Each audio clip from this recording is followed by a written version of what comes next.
Boa noite, boa noite, boa noite quem está chegando, boa noite a todos.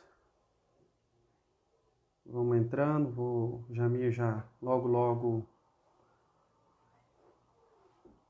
Boa noite que estão entrando. Vai dar um início à nossa live sobre ecologia vegetal. Daqui a pouco o professor Jamir Prado Júnior entra e a gente já começa a nossa conversa. Então, bem-vindo ao projeto Ecolive. É um projeto de divulgação científica, filosófica. Vamos convidar uma série de profissionais da área, vamos convidar professores de diversa região do Brasil, né? Aqui eu falo da Universidade Estadual da Paraíba, sou professor do Departamento de Biologia da Universidade Estadual da Paraíba, em Campina Grande, mas vamos extrapolar nosso bate-papo para diversas áreas do conhecimento e também em diversas regiões, né? Vamos tentar fazer uma ampla abrangência das áreas do conhecimento com o intuito primordial de divulgação. Jamil, acho que já está solicitando aqui para entrar. Estão me ouvindo bem? Estão me vendo bem? Boa noite. Jamil entrou. Isso. E aí, Sérgio? Estão me ouvindo? Tudo jóia? Tudo bem. Boa noite a todos aí. Que bom. Só ver o sinal se todo mundo está me ouvindo bem. Por favor, Dávila, que entrou agora, coloca aí um sim. A gente tem esse retorno para ver se o áudio está legal, se o vídeo está legal. Tá certo? Mas que bom, Jamil. Obrigado, Bárbara. Essa estreia, né, estava um pouco nervoso. A ideia é que a gente aí, ó, relaxa, diferentemente aí de uma palestra, de um lugar, né, que precisa ser testado um determinado conteúdo, ou apesar de estarmos falando, ou vamos falar de conteúdo, mas nada muito formal, né? Então hoje é como se eu estivesse viajando para Uberlândia e a gente está sentado conversando um pouco sobre ecologia vegetal. Então eu vou fazer uma pequena introdução sobre quem é o Jamir, né? E aí eu vou acabar também me denunciando sobre a idade. Eu fui, de certa forma, orientador do Jamir. O tempo vai passando, né? Na graduação eu acabei orientando ele, né, no curso formado em Ciências Biológicas pela Universidade Federal de Uberlândia, onde eu também me formei. E depois Jamir entrou no mestrado, no doutorado, e aí ele vai contar um pouco dessa história. Mas eu conheço o Jamir já tem bastante tempo, parceiro do laboratório, né? Já publicamos diversos artigos científicos, participamos de projetos juntos, e ainda continua participando. Ou seja, no meu doutorado, eu terminei em 2010, sobre florestas estacionais no Triângulo Mineiro. Hoje ele participa de um PELD, que é um projeto ecológico de longa duração, e que investiga mais ou menos áreas parecidas com a minha, né? E hoje a gente está quase finalizando aí possível capítulo de livro para fechar, digamos assim, esse início de parceria. Isso é muito legal, é muito interessante. Então, acho que a primeira coisa que eu vou te pedir é que se apresente. Então, você conta assim, por que você quis fazer biologia, e aí avança um pouco a sua temática, como encontrou o LEV, que é o Laboratório de Ecologia Vegetal da Universidade Federal de Uberlândia, entrou no mestrado, qual foi a sua temática de mestrado, aí você conta um pouco da sua experiência no doutorado lá, fez uma parte na Holanda, e aí a partir daí a gente vai conversando sobre o tema proposto aqui na live. Pode ficar à vontade. Bacana, Sérgio. Bom, primeiro eu queria agradecer imensamente o seu convite, parabenizar por essa iniciativa. Eu acho que é fundamental mesmo nesses tempos a gente essa divulgação científica de forma mais ampla, né? Muitos dos nossos artigos na academia a gente acaba focando em publicar em revistas internacionais, né, com a temática em inglês, a língua inglesa, e muitas das vezes o acesso, né, em muitas revistas que às vezes o acesso nem é liberado, Então essa iniciativa é muito legal e eu não tenho dúvida nenhuma que vai trazer bons frutos para a academia ou para a universidade como um todo. Bom, falar da minha história um pouco é legal, né? Eu já li alguns memoriais de umas pessoas e eu vejo as pessoas falando desde criança eu queria ser biólogo, tá? Eu amava a natureza. Eu vou ser bem sincero, essa não era a minha realidade, sabe? Eu queria ser fazendeiro quando eu era criança, e depois eu pensei em fazer. Eu entrei mesmo na biologia querendo mexer com genética, melhoramento de gado, mais especificamente, né? E aí passei minha graduação inteira trabalhando com outras coisas não relacionadas à ecologia vegetal. Eu gostava de brincar que eu não gostava de planta nem na salada, né? Dá para ver pelo meu biotipo mais avantajado, né? Mas eu também, Jamie, eu entrei mais parecido com você, com genética, que era na época era naquela novela O Clone, olha o tempo passando, né? Muitos aí que estão entrando aí agora nem sabem que novela era essa. E a moda era genética, mas depois a vida ela é muito interessante, ela segue a gente por uns caminhos, né? Mas pode continuar aí. Não, esse ponto é muito interessante que aí várias coisas na minha vida aconteceram desse jeito. A gente poderia até falar que é alguma coisa externa, né? Porque aí eu caí no laboratório já no 8º período, no finzinho mesmo, e falei, eu só vou entrar lá, fazer alguma monografia e depois ir prestar concurso na área de direito, né? Esses salários absurdos aí, dessas auditores e tudo mais. E aí eu conheci o Levi, e aí lembro muito de você, da Ana, do Wagner, Olavo, né? Quantas pessoas que estavam lá, né? Mas que estavam mais avançadas que eu. E já só aí um salve aí pro pessoal. Isso, é verdade, é verdade. Grande abraço para todo o pessoal do Levi. E aí eu me apaixonei de verdade por essa área de plantas, né? O Ivan também foi muito fundamental nesse apoio. E aí depois disso me apaixonei e hoje eu acredito que eu trabalhar com plantas, né? Num mundo hoje tão perturbado, para mim eu trabalho com a coisa mais importante do mundo, né? Até talvez pode achar que é arrogância, mas eu me apaixonei de tal forma que eu vejo mais importante do que qualquer área, né? Não desmerecendo as outras, mas realmente porque virou uma paixão trabalhar com plantas, então, com comunidades arbóreas mais especificamente. Muito legal. E aí fiz o meu mestrado, o doutorado, e aí seguindo nessa linha, me apaixonei pela pesquisa, né? Eu enxergo a pesquisa como uma coisa muito importante para a gente tentar resolver os problemas que a gente tem hoje, né? Entender as perdas de biodiversidade, não só muita gente divide a ciência em ciência aplicada e não aplicada, né? Ou de base. Eu acho que toda essa pesquisa, mesmo as de base, elas são fundamentais para esse início, né? Para que a gente só chega numa coisa 100% aplicada depois que a gente teve muita pesquisa de base, né? Vamos dizer aí como fitociologia, que hoje em dia está tão menosprezada, né? É difícil hoje publicar uma fitociologia. Mas aí começando trabalhando com essas partes de fitociologia, estrutura e tal, e aí no meu mestrado, mais especificamente no doutorado mesmo, eu entrei forte na parte funcional de comunidades, e aí me permitiu visitar a Holanda, né, fazer sanduíche lá com o professor Lawrence Porter, que é uma grande referência mundial dessa parte funcional, né? Antes de falar assim, propriamente, especificamente da sua temática, que acaba entrando no tema de hoje, que é a abordagem da ecologia vegetal, eu queria que você depois falasse um pouco assim, da sua tese mesmo, né? Dos mecanismos que você foi encontrando, não somente da experiência. Mas, por enquanto, a gente está no campo da experiência. Eu queria que, assim, eu acho que trocar experiência é um valor fundamental na academia, né? Muitos alunos entram, né? Eu sou professor um pouco da período mais avançado. Mas muitos alunos entram no primeiro, segundo, terceiro período, não têm a mínima noção do como se portar, do que procurar, como procurar um professor. E isso continua, com essa dúvida, ela continua para o mestrado e ela continua no doutorado. Assim. Como eu vou fazer um projeto no mestrado? Como eu vou fazer um projeto doutorado, que agora existe uma significativa inovação?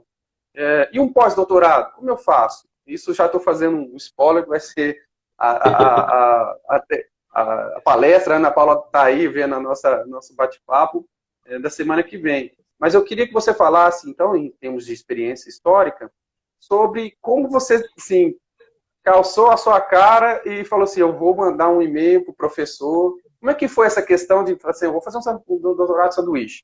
Vou procurar quem? Qual a referência? Como é que eu fiz? Mandei um e-mail? Eu queria que você contasse um pouco sobre isso.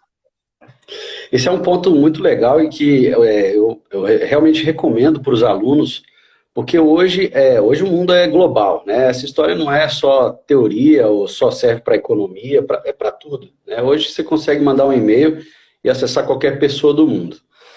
Mas muitas vezes a gente se sente um pouco inferior, né? Aqui no Brasil em especial, com essa assim, eu vou mandar um e-mail para um cara que é uma referência internacional, né? Então a gente se pega, eu hoje em dia ainda me pego às vezes, com esse complexo, né, de inferioridade, talvez, e o que realmente não acontece, né, lá fora, e aí, dizendo, por exemplo, de Estados Unidos e Europa, né, que têm sido normalmente os destinos do pessoal que vai estudar fora, eles precisam desses dados, né, porque o quintal de biodiversidade, né, a biodiversidade do mundo está aqui no nosso quintal, e está muito longe deles, né.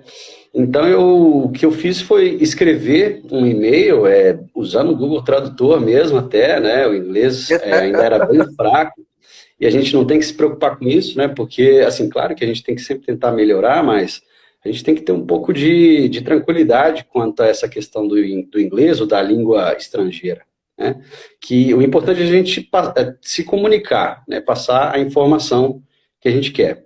Então, aí eu coloquei esses dados que eu tinha e mandei para ele lá, para o Lawrence, e aí então ele ficou bem animado e aceitou, e aí depois a gente partiu para os trâmites administrativos, né? Na época existia o PDSE, que é esse programa de doutorado de sanduíche no exterior. Hoje em dia, infelizmente, parece que não acontece mais, né? Ou pelo menos reduziram extremamente as vagas, mas era bem tranquilo, né, de conseguir isso. E assim, como eu reforço, né, as pessoas lá fora, elas são muito receptivas, né, ainda mais se você já tiver dados disponíveis dessa ampla biodiversidade aqui do Brasil, né.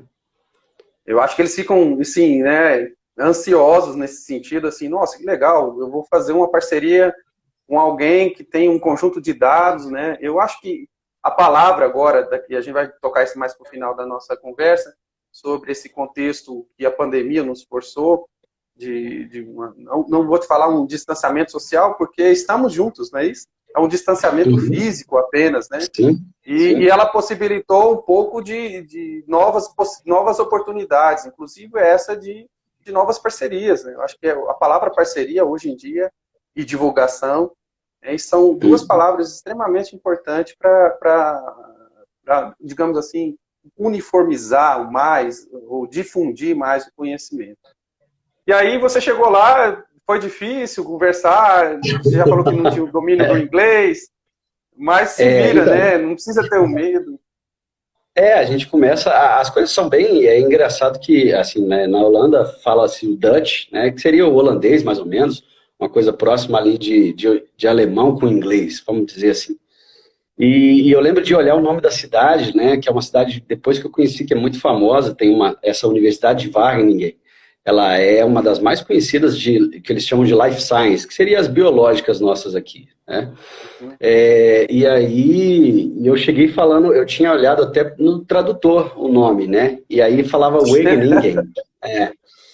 E aí eu cheguei no aeroporto lá, desci, lá em Amsterdã, e aí procurei informações, assim, sozinho, completamente, né? E aí perguntei, queria ir lá para Wageningen, e ele, não conheço, né? E eu falei, agora eu enrolei. E aí fui falando, aí eu mostrei para ele o escrito, ele, Wageningen, né? Que eles têm ele tem uma pronúncia forte no R, né? Wageningen, E aí eu falei, isso mesmo. E aí fui, e pegando metrô e ônibus, né, de novo, eu acho que a gente se inferioriza um pouco, né, a gente consegue Com hoje em certeza. dia viver em qualquer lugar do mundo, né, com limitações, e as coisas vão melhorando depois, mas tem que ter essa coragem, né, e depois eu considero como um divisor de águas mesmo na minha carreira acadêmica até hoje, que foi eu tenho como antes de Wageningen e depois de Wageningen, né, depois desse doutorado de sanduíche, que me abriu a cabeça de uma forma absurda e isso reflete depois na produtividade, né, nos artigos, nos projetos e tudo mais. Com certeza. As parcerias, inclusive algumas revistas estão vendo, o cara publica um artigo aqui no Brasil e vê se realmente um dos autores tem uma parceria internacional, e isso é extremamente importante. Não porque o de fora é mais importante do que o de dentro, né? Mas por conta dessa rede que se forma, dessa troca de conhecimento, dessa troca de saber, né? Você tem um conhecimento, eu tenho outro, e a gente juntando, isso pode melhorar em muito o que a gente está querendo, o que a gente descobriu e o que a gente está querendo divulgar. Pronto, eu acho que eu só tenho que te dar o parabéns por essa iniciativa, e espero que vários outros doutorandos, outros Jamires, por aí pelo Brasil afora, tenham essa coragem, e que o Brasil cada vez mais se fortaleça nas suas bases científicas, né? Enquanto cientista, dando só um salve, né? Amanhã temos o Dia Nacional da Ciência, e eu acho que é algo que tem que ser valorizado no Brasil também. Aí vai ser live para outro tema para outra live. E agora a gente entrando propriamente dito no seu trabalho. Eu queria saber rapidamente fazer assim, um apanhado. Por exemplo, o meu trabalho de doutorado foi um trabalho mais estrutural, porque na época se fazia esse tipo de trabalho, com base fitossociológica, entender os parâmetros. Estava entrando um momento de grupos ecológicos, né, que depois passaram para os grupos funcionais e depois mais detalhadamente para os traços funcionais, mas foi um princípio de tudo. Como eu disse, eu acho que no bate-papo anterior eu fiz 10 hectares e você estava presente em quase todos os campos, né? E isso foi muito difícil, mas foi, digamos assim, acomodado à época, né? A gente, na ciência, na ecologia vegetal, estava mais ou menos naquele nível, por ser uma inovação da tese de doutorado. E, posteriormente a isso, as coisas foram sendo incrementadas, né, em termos de temática, e aí entrou a ecologia funcional. E aí, então, eu acho que a sua temática, da sua tese de doutorado, que eu conheço, inclusive, eu acho que fui parte da banca, entrou nesse aspecto, e você conseguiu publicar artigos em revistas de alto impacto. Então, fale um pouquinho sobre essa questão. De fato, e aí, de novo, eu até volto naquela questão da ciência de base, da importância, né, e aí, no caso, desses levantamentos, né. Na minha tese de doutorado, o que eu fiz foi a dinâmica desses 10, não foram dos 10, foram de 8 fragmentos, né, de floresta estacional da sua tese. Então, a gente fez a dinâmica e fez a coleta dos que a gente chama de características funcionais, traços funcionais, que estão relacionados às funções das espécies na comunidade, né? Questões de necessidade de recursos, de diversidade de respostas, né? Quanto às variáveis ambientais e tal.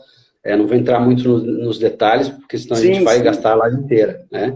Mas aí, então, baseado nesses 10, nessa seu estudo inicial de estrutura, a gente fez a dinâmica e conseguiu mostrar que a dinâmica funcional, vamos dizer assim, dessas comunidades, que aí aqui a gente pode chamar dessas florestas estacionais, eram diferentes, talvez esse tenha sido o ponto central da tese, as diferenças da dinâmica funcional em comunidades, em florestas estacionais e de florestas úmidas, né? Porque uma questão interessante é que a maioria dos trabalhos, hoje em dia já expandiu bastante, né, mas muitas das coisas são focadas naquelas florestas tropicais, né, das reservas lá da Amazônia, Barro Colorado, La Selva, que são florestas úmidas. Então, a gente não tem esse período de estacionalidade climática, né, de um período de seca. E como aqui essa estacionalidade climática ela é muito forte, o que a gente observou é que os padrões funcionais eles se invertem. Então, enquanto as espécies que lá são tidas como mais produtivas, aqui elas não conseguem se dar tão bem, o poder competitivo delas é reduzido. E aí já as espécies com essas características conservativas, que lá são tidas como espécies mais lentas, aqui elas acabam tendo essa maior produtividade, principalmente porque está relacionado a essa capacidade de se adaptar ao estresse hídrico. E aí a gente muda todo o espectro de conhecimento dos traços, né? Talvez por isso que a tese foi bem recebida nessas revistas, porque a gente mostra que, ó, beleza, a gente já tinha uma coisa que seria certa, né, uma coisa quase que linear, e aí a gente joga isso em outra dimensão e vê que o negócio é muito mais complexo, né? E aí a cada vez mais a gente vê que a gente ainda sabe muito pouco, né, do funcional, e que estudos de base, inclusive, da parte funcional, de estrutura, eles são importantes para a gente ter essa visão macro, esses padrões funcionais ao longo de todo mundo, né? Então, isso é muito interessante, porque agora, como eu estou na Universidade em Campina Grande, no estado da Paraíba, e trabalho diretamente com floresta seca, né? E, às vezes, em algumas manchas, alguns trechos, bem mais seco do que a floresta decida que a gente tinha contato em Minas Gerais, né? Então, com características bastante marcantes de resistência e resiliência ao estresse hídrico. E saiu até, inclusive, um artigo publicado agora em 2020, que a gente estava discutindo no laboratório, sobre a importância olha só que interessante, da importância da biodiversidade, né, no aumento da riqueza, ou seja, a quantidade de espécies, ela é de extrema importância para a manutenção dessa própria resiliência. Porque o convívio, a gente fala assim, nossa, mas nem existe isso na comunidade vegetal, assim, as plantas se interagem? Sim, elas se interagem. E quanto mais plantas que trabalham a seu favor, ou mais especificamente ao favor da comunidade, isso é um benefício ótimo para a resiliência do próprio ecossistema. E quem está ganhando são justamente uma comunidade que tem um conjunto de espécies resistente a um determinado distúrbio. Então, nesse caso, aquelas espécies mais sensíveis a essa questão da seca, elas são as primeiras perdedoras, né? Existem artigos mostrando os ganhadores e os perdedores. Então, elas acabam perdendo no sentido da resposta a esse conjunto de distúrbio que vem logo, que é frequente. E o pior é que, se mantivesse esse distúrbio crônico, a gente criaria até questões seletivas para as espécies que compõem a comunidade. Mas a questão é que a gente está um passo à frente. A frequência do distúrbio ele é mais curta, né? Então você tem uma mais frequência e é mais intensa. E sem um tempo hábil de resposta adaptativa para que as espécies consigam resistir a todo esse evento. Então, acho que trabalhar, talvez, eu me sinto, num caso, um privilégio de ter um modelo real de mudanças climáticas, sendo que eu tenho uma vitrine viva de como as espécies, ou as comunidades vegetais, elas acabam eu falo comportamento, né? O Ivan Schiavini fala, não, olha, planta não tem comportamento. Mas é a palavra no sentido assim, dela se comportar de frente, né? Ou ela dá essas respostas funcionais a essas variações abióticas. Mas é muito interessante. Então, e aí você fala aí da Caatinga e eu reforço isso, né? O pessoal daí da Caatinga tem, aqui, eu estou falando aqui de déficit hídrico com 1.500 milímetros por ano. Aí vocês têm 700, né? Alguns lugares 700? 500. Não, tem lugares que é 100 milímetros por ano, 100. Então, quase então, inacreditável, assim, né? Então é realmente uma coisa única, né? E aí eu concordo com você, e aí a Caatinga ela já tem soltado bastante coisas, né? Com essa parte funcional, só porque eu acho que ainda tem um leque gigantesco e que ainda precisa ser atendido, e o legal é que a Caatinga ela pode servir como modelo para ver como que as outras florestas tropicais, em geral, elas vão responder a essas mudanças, né? Então, porque o que tem acontecido cada vez mais são esses eventos de seca extremo, né? Em 2015 não choveu nada em janeiro praticamente, né? Então, assim, o pessoal que trabalha na Caatinga tem, como diz os mineiros, a faca e o queijo na mão para fazer coisas extremamente boas, né? E então, de interesse internacional. Que coisas são essas? Que coisas seriam essas, entrando aí agora nas abordagens atuais? O que você acha que a ecologia vegetal poderia trazer dessa inovação? O que está sendo colocado nos artigos atualmente, dentro de ecologia vegetal, de inovação, né? O que a moda está nos ditando, digamos assim? Bom, existem diversas métricas funcionais, vamos dizer assim. Uma coisa que eu acho muito legal, e talvez para quem está assistindo e não tem tanto contato, mas quando a gente fala de funcional, o que a gente pensa é a questão de... Porque, assim, duas espécies diferentes, né, elas podem ter a mesma função no ambiente. Então, nesse caso, a gente tem uma redundância funcional. E duas espécies completamente diferentes, elas podem ser bem diferentes funcionalmente também. Então, por isso que essas métricas funcionais, talvez elas trazem uma complementação, não um avanço, né, mas uma complementariedade para aquelas métricas tradicionais de riqueza e composição de espécies, porque a gente permite ver, então, funções do ambiente, né? Eu posso ter uma comunidade mais rica, uma comunidade A com mais espécies, mas se essas espécies tiverem a mesma função, as mesmas características funcionais, então eu vou ter uma comunidade relativamente pobre, né? E aí com isso a gente tem algumas métricas para comparar então a comunidade. Como a gente comparava, a riqueza, essa aqui tem 50 espécies, essa aqui tem 40. Agora a gente tem métricas funcionais de ver não só os traços separados, né, mas então, essa aqui é uma comunidade dominada por espécies zoocóricas, essa aqui por anemocóricas. Né? Mas também as métricas de complementariedade de nicho. Então, como você tinha comentado antes, o ideal é que a gente conseguiu agora valorar a importância da riqueza de espécies, porque elas levam a uma maior complementariedade de nicho. Então, se a gente pensar aqui uma comunidade com duas espécies, só para facilitar, né? Se uma tem alta necessidade de nitrogênio e a outra também, isso vai gerar competição, né? E a competição, ela reduz a produtividade do ecossistema. Se essas espécies são complementares, então uma precisa de muito nutriente, a outra nem tanto. A outra já vai precisar mais de fósforo. Então a gente tem a complementariedade, e aí nesse sentido, duas comunidades com a mesma riqueza de espécies, elas vão ter funções completamente diferentes. Então eu acho que esses são talvez um dos ganhos da ecologia funcional. E por fim, sim, agora também recente, são os índices de redundância e resiliência funcional. Que a gente, por muito tempo a gente falava, essas comunidades são resilientes e tal, mas a gente tinha poucas métricas para avaliar isso. Então agora o que a gente busca é uma comunidade baseada nessa composição funcional, né? Comunidades, então, que é importante que elas tenham espécies do mesmo grupo, porque isso vai trazer a mesma função, porque isso traz uma segurança, vamos dizer assim, né? Que a gente chama de redundância. Ou então, seja, isso significa, só fazendo um gancho, que nem toda redundância é um fator de prejuízo para a comunidade, né? Depende Exato. Do contexto onde essa comunidade está inserida. Se ela tem mais Perfeito. Ou menos riqueza de espécies, não é assim? Perfeito, isso. Porque para muita gente a redundância funcional é ruim, né? Por essa questão talvez de competição. Mas, por outro lado, ela traz essa segurança, né? Se uma espécie for extinta, a outra pode assumir as funções dela, né? Porque elas têm a mesma função. E aí a resiliência, outra métrica, que seria a diversidade de respostas funcionais. Então é importante que essas espécies redundantes, elas tenham o que a gente chama de diversidade de resposta diferentes.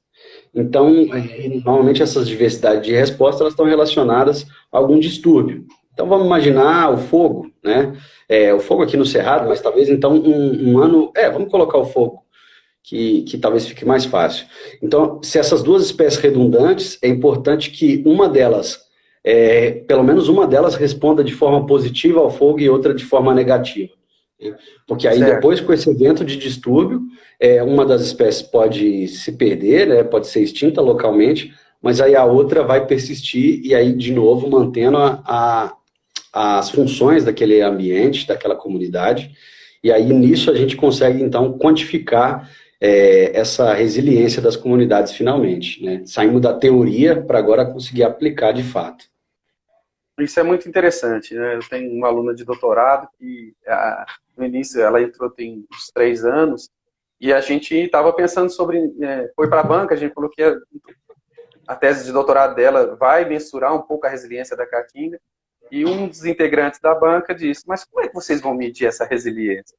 E a gente ficava assim, como é que a gente vai medir, né? poderiam ser por grupos de respostas, ou pelo extrato regenerativo, ou grupos ecológicos ou funcionais que tem no extrato regenerativo, mas seria assim como se fosse uma especulação, né? O que poderia acontecer com esse, o que poderia estar acontecendo para o futuro com esse ambiente. Mas agora, com a inovação dessas métricas de resiliência, a gente pode ser que tenha uma inferência um pouco melhor, mais objetiva, para separar realmente o que esses ecossistemas podem ser um pouco ou menos, um pouco mais ou um pouco menos resilientes. É muito interessante.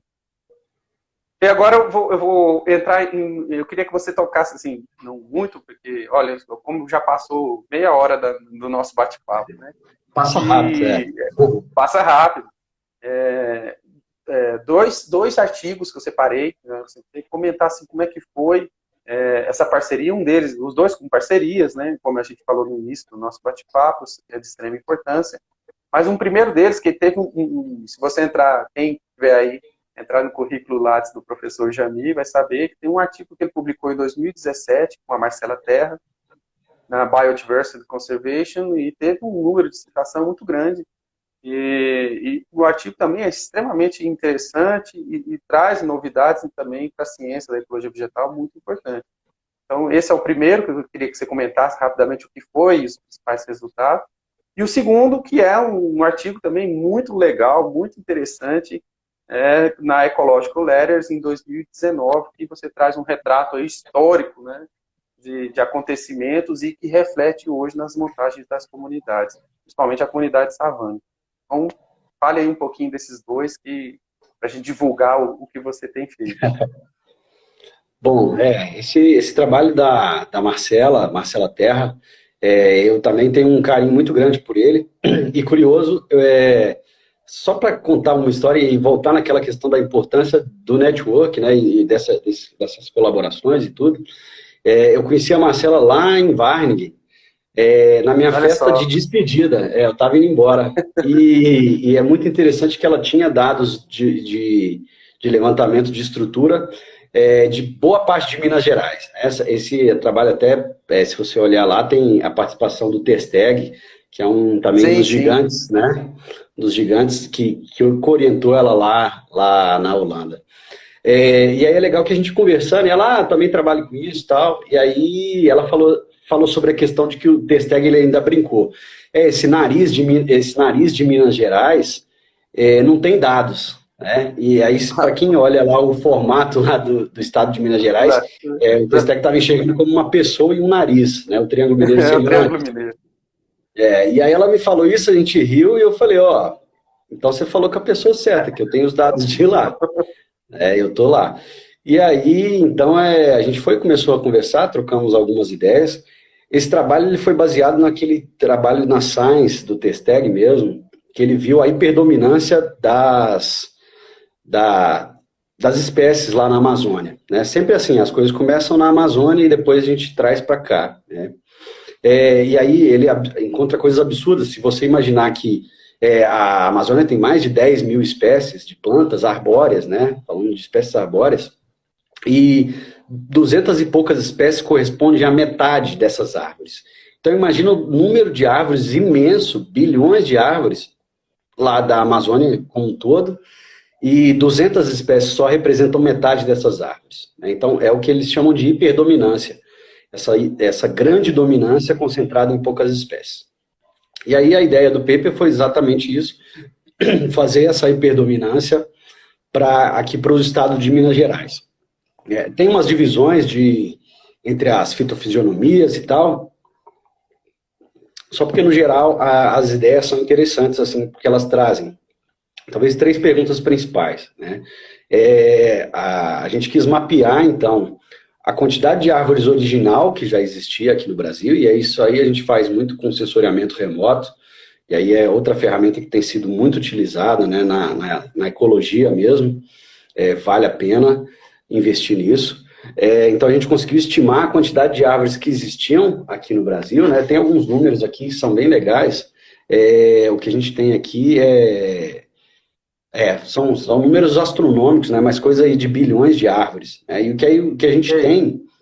Então, a primeira coisa, a gente conseguiu medir a quantidade de árvores que já existia, né, originalmente em Minas Gerais, e depois ver quanto disso já foi perdido, né? Então, o que a gente tem aí é uma perda de pelo menos 60, quase 70% de perda de árvores, vamos pensar assim, né, de cobertura vegetal, e entre 4 a 8% de espécies já perdidas, né? Muitas das espécies foram extintas antes mesmo que a gente pudesse conhecer essas espécies, né? Então, esse drama da perda de biodiversidade é muito grande.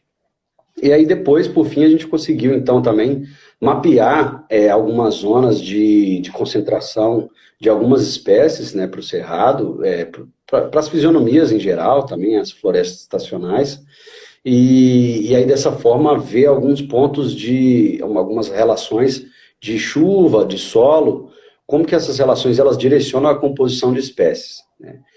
E por fim, assim, uma coisa também bem legal que a gente observou é que nas áreas mais perturbadas, a gente está tendo uma homogeneização das comunidades, né, que pessoal, é outro termo que o pessoal tem usado bastante agora, Sim, sim. uma homogeneização, né, de comunidades vegetais. Biológica, né? Isso, que aí você vai, principalmente nas áreas mais perturbadas, você vai e você encontra as mesmas espécies, né? Então isso aí é uma perda direta aí de biodiversidade e de funções. Isso ocorre muito comum aqui, comumente na Caatinga, né? Essa dominância de algumas espécies, principalmente dos locais de alto distúrbio antrópico. Legal. Sim. E o outro artigo? Esse outro paper lá foi uma parceria também principalmente com a Masha, que é a primeira autora, outra pessoa, olha só que coincidência. É outra pessoa que eu conheci lá na Holanda, era lá do laboratório do Lawrence, e é uma pessoa que trabalha muito próxima com essa área nossa, né? Ela trabalha muito só porque com florestas da Amazônia. E aí o interessante desse estudo é que foi uma análise de pólen, né? Eu não conheço quase nada de pólen, mas algumas coisas interessantes, só que não sei se as pessoas saibam, mas o pólen ele é como se fosse quase uma impressão digital de cada espécie, né? Então o pólen é único para cada espécie, ainda mais se a gente conseguir fazer análises com microscópios de varredura e tudo mais. Então dessa forma, a gente consegue identificar a espécie, ou pelo menos gêneros, né, a partir desse pólen. O segundo ponto é que esse pólen ele é conservado, e aí é um pólen fóssil, né, normalmente ele é conservado nas camadas do solo. Então aí nesse ponto entra a questão de paleoecologia, né.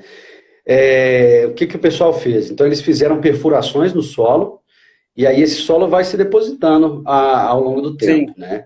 Então eles retiraram essa amostra até 2 metros de um fundo do vale, é uma área lá no Peru, né, mas desse que virou lago, então eles retiraram, e a partir daquela estratificação do solo, eles conseguem então fazer essa datação dos períodos, dessa variação no temporal gigante, né, de 7.000 anos, como que a vegetação foi mudando, né? Se a gente for pensar uma comunidade agora, esse pólen ele vai sendo compactado no solo, e aí esse solo vai se formando e passando milhares de anos, esse pólen ele vai sendo fossilizado, né? Sim. E aí então o que a gente consegue é reconstruir como foi a comunidade ao longo desses 7.000 anos, né? E além disso, com partículas de carvão, por exemplo, né? Então a concentração a partir das partículas de carvão nesse solo que estava fossilizado, você consegue ver, então, quando que houveram eventos de fogo. Então, a gente conseguiu determinar, ao longo desses 7.000 anos, quando teve evento de fogo, quando teve eventos de seca extrema. Então, você consegue reconstruir de forma bem legal, né, como que mudou, não só como mudaram as comunidades vegetais, mas também o clima. O clima, o fogo e a antropização. Mas essa questão, e aí eu sei que... Pode falar, isso eu acho que é o que você vai falar agora. Então, qual dessas variáveis teve maior impacto da comunidade ao longo desse tempo? Isso, legal. E aí a gente pegou, então, os dados funcionais dessas espécies e reconstruímos, né? E aí a gente teve uns resultados bem interessantes. Por exemplo, a gente viu que nas épocas onde houve mais fogo, eventos de fogo, o número de espécies zoocóricas aumentou. né, que foi uma coisa surpreendente, a gente não conseguia imaginar. Né? A questão da altura, quando eventos de seca muito extremos, a vegetação reduziu muito em altura, né? Olha que A interessante. casca também, e aí o legal é que a gente pega essas relações relativamente pequenas que a gente tem agora, eu digo em escala temporal pequena, né? Certo. E consegue ver que essas coisas se repetem muito ao longo de 7.000 anos. Né?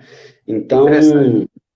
Então, então aí essas relações funcionais elas se repetem, mesmo com essa escala tão grande, né? E reforçam aí essas ideias das mudanças climáticas extremamente modificadoras da estrutura e da funcionalidade das comunidades vegetais, mas muito interessante, aí vem com aquele ponto que você comentou, de que a gente tinha lá uma banda de erosão, que seria a questão relacionada a impacto antrópico.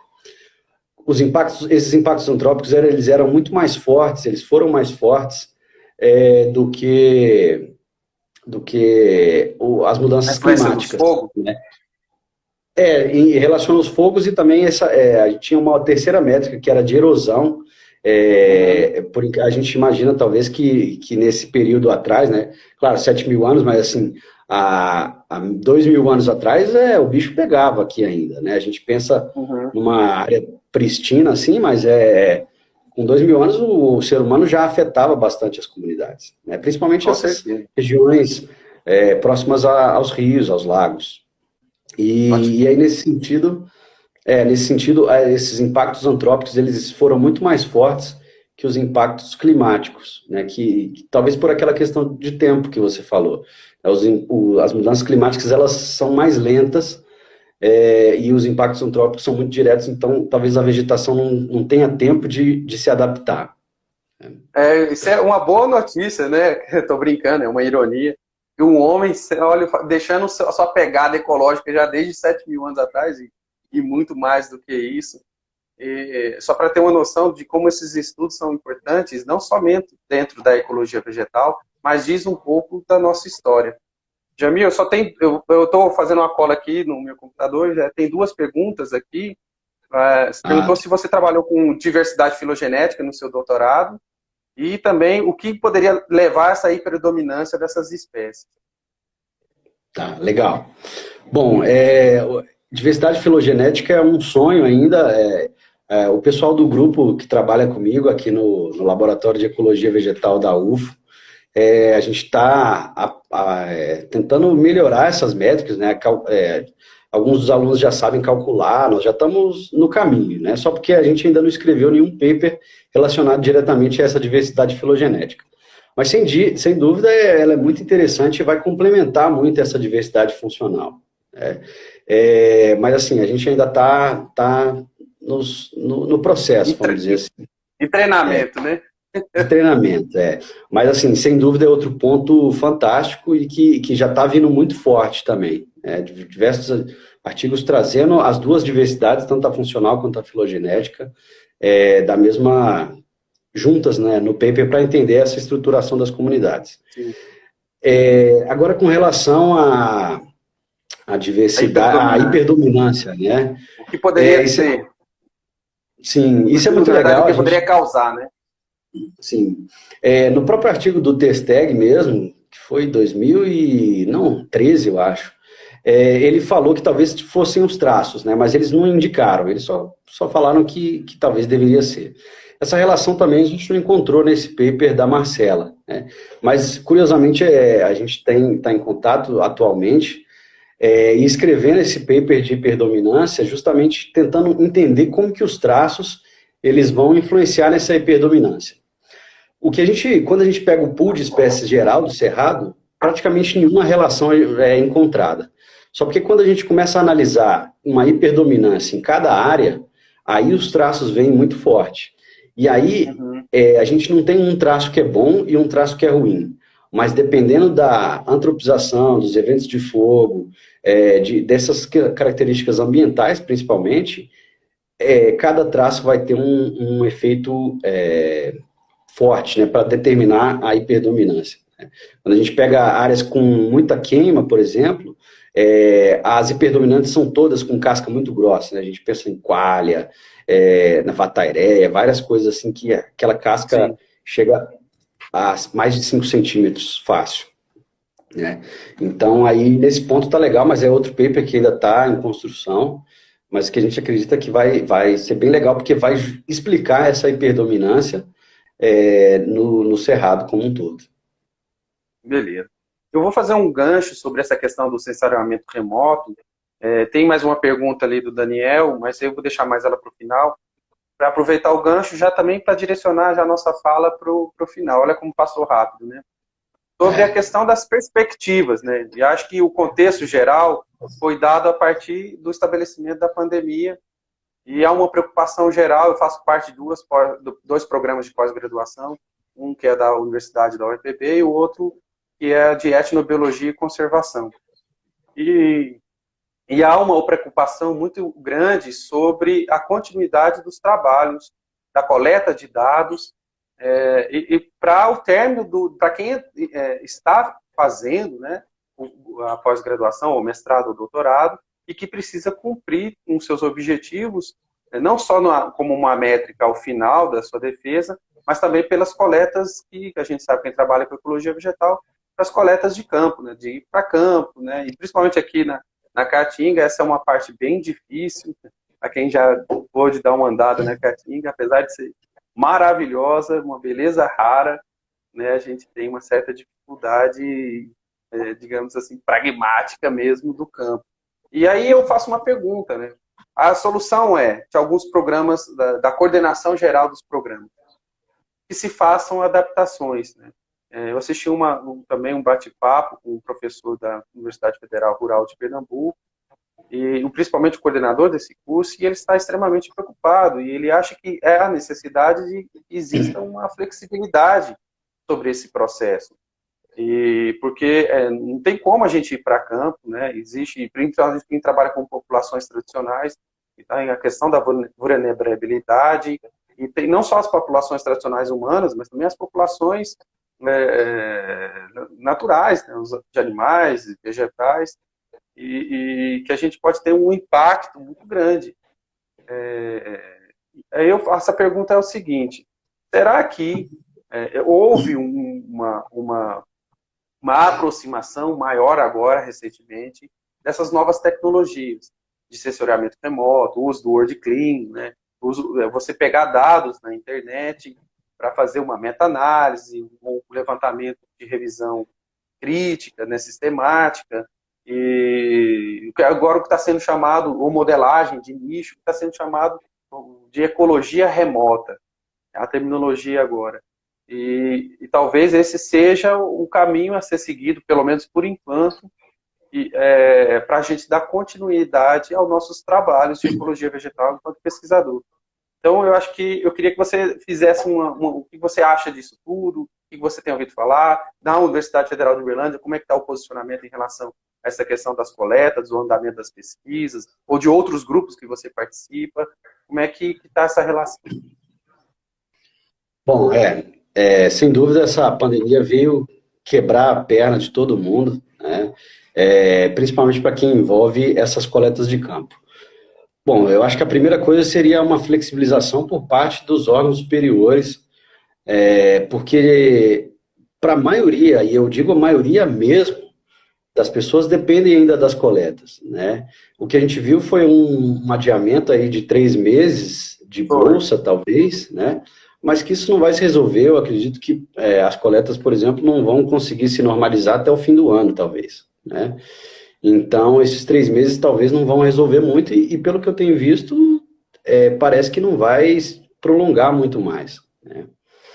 Agora, é fato que as consequências disso aí vão ser bem trágicas, porque muitas coisas vão se perder, né? E como que você vai cobrar de um aluno que terminou a bolsa, mas que não, você tem que continuar coletando, porque o seu projeto, ele exigia mais alguns meses, né? Como que ele vai analisar essas coisas quando houver essa interrupção da bolsa? Então, eu acho que a grande questão seria essa flexibilização dos órgãos, né, da CAPES, do CNPq, para que houvesse uma flexibilização maior desse período de coletas, né? Mas em relação a essas temáticas atuais, o que você acha delas? Sim. Essa ecologia numérica ou ecologia remota? Sim. Agora, com relação a essas novas tecnologias, né, essas novas métricas e tudo, felizmente aqui no nosso laboratório atualmente a gente não está dependendo de nenhuma coleta de campo, né? Já tem dos 4 alunos de doutorado e do outro de mestrado, a gente está trabalhando muito com essas métricas remotas, né, ou com bancos de dados e tudo mais. Eu acho que o sensoriamento, por exemplo, é uma coisa muito legal, só porque talvez a grande questão seja o tempo necessário para que você aprenda essas métricas para usar no seu mestrado, na sua tese até, né? Com sensoriamento, por exemplo, a gente já trabalha há pelo menos 3 anos. E ainda assim eu me sinto engatinhando nesse processo, né? Esse Então, é um grande engano, né? Eu não sei até que ponto que as pessoas vão conseguir, beleza, não posso ir para campo, então vamos mudar para o sensoriamento, ou vamos mudar para a ecologia de banco de dados, meta-análise. Eu não sei até que ponto que vai dar tempo para resolver, principalmente para quem está no 2º ano de mestrado agora, né, ou no final da tese. Não, você tocou num assunto extremamente importante, porque a pessoa talvez se auto-engana, né? Não vou precisar ir para campo, vou ficar só sentado diante de um computador, mexer com os dados. Só que talvez a complexidade se configure muito maior do que se imagina, né? E o domínio dessas técnicas de sensoramento remoto, de modelagem, de ecologia numérica, talvez, apesar de ser atual, e eu acho que ela vem para ficar, precisa de um certo tempo de técnica para absorver esse conhecimento. Bom, Jamil, eu não queria... A conversa foi tão boa, mas porque a gente tem... O Instagram nos dá apenas 1 hora de live. Então, eu queria, já caminhando já para o final, agradecer. Eu acho que a pergunta depois... na verdade, não sei se você consegue responder aí em pouco, 30 segundos, 1 minuto. A pergunta do Daniel, pelo menos eu vou deixar ela aqui, né? O impacto, será que o impacto dos humanos... Qual seria o impacto dos humanos na geração da biodiversidade? A gente vê o impacto humano apenas como uma interação negativa, mas será que ele também tem uma interação positiva para a propensão da biodiversidade? Sim, sem dúvida, sem dúvida. Eu gosto de falar que assim, nada na natureza é branco e preto. São 50 tons de cinza, 200 tons de cinza, né? Então, assim, é um equívoco a gente achar que tudo ou é bem ou é mal, ou é do... É claro que alguns impactos eles podem promover até o aumento de biodiversidade, né? No momento, por exemplo, que se a gente imaginar uma floresta bem madura, muito densa já, né? Então, à medida que o ser humano vai lá e faz o corte seletivo, você amplia a heterogeneidade ambiental, né? Então, você aumenta a quantidade de luz que chega no subbosque dessa floresta extremamente sombreada embaixo, e aí você aumenta a riqueza de espécies, a produtividade mesmo. As florestas elas têm a chegar num patamar de limite. Chega um ponto que talvez a floresta ela nem seja mais uma floresta muito madura, ela não é mais absorvedora de carbono, vamos dizer assim, né? E aí com o corte seletivo, de novo, você reduz essa biomassa e aí você consegue aumentar a produtividade da floresta, né? Então é importante deixar isso claro, que não existe só o bem e o mal, o preto e o branco, né? Mas sem dúvida. E que a gente tem que mostrar isso mesmo, né? Mostrar isso mesmo sobre o impacto positivo também que o ser humano faz ou promove para a biodiversidade. Então, gente, finalizando, eu queria agradecer mesmo a presença do professor Jamil. Você viu como passou rápido, né? E falar também, já deixar alguns recados aqui para o final. O primeiro deles é que a gente já tem programado já a nossa Ecolive para a semana que vem, com a professora Ana Paula de Oliveira, da Universidade Federal de Goiás, sobre uma questão muito interessante, que é o que a gente falou no começo do nosso bate-papo, sobre como fazer, né, um guia para pós-graduação fora do Brasil. Tem editais? Quais são? Eles estão acontecendo? Como eu faço? Tem órgãos de fomento ou de apoio para essa pesquisa fora do Brasil? As minhas limitações, a língua é uma limitação. Então, tudo isso a gente vai fazer na semana que vem com o bate-papo com a Ana Paula. Não se esqueçam. Também eu gostaria de pedir que se inscrevam no canal, né? A gente acabou fazendo um canal no YouTube, porque eu acho que futuramente a gente vai passar nossas lives por conta, por exemplo, de limitação de recursos, de tempo, do Instagram para o YouTube, porque a gente tem. Mas eu preciso aprimorar mais o meu domínio. A gente estava falando de domínio de tecnologia, né? Eu sou também muito... Estou engatinhando nessa questão das mídias e eu preciso adquirir esse conhecimento para a gente posteriormente passar. Todos esses vídeos aqui vão ser gravados, vão ser disponibilizados no IGVT, mas também serão levados para o canal do YouTube, que é Ecotropics Lab. Tá certo? Hoje à noite também a gente lança no destaque do Instagram a nossa equipe, e lá no nosso destaque vai ter equipe, os parceiros, né, eventos, as palestras, enfim, uma série de informações que a gente vai colocar no perfil do Instagram. E, por fim, gostaria de agradecer a todos os programas de pós-graduação, herbários, laboratórios, profissionais, consultorias, professores e alunos que ajudaram a divulgar esse bate-papo. Eu acho que é um começo, acho que a gente começou com o pé direito e com o esquerdo, né, com os dois, e nesse novo projeto, nesse projeto de divulgação científica, filosófica, eu acho que tem tudo para dar certo, para a gente um pouco diminuir a distância da desigualdade cognitiva, né? E esse aspecto é extremamente importante, mais do que a própria divulgação, porque a divulgação ela é importante, mas ela não tem uma ancoragem se não tiver uma base para ser recebida.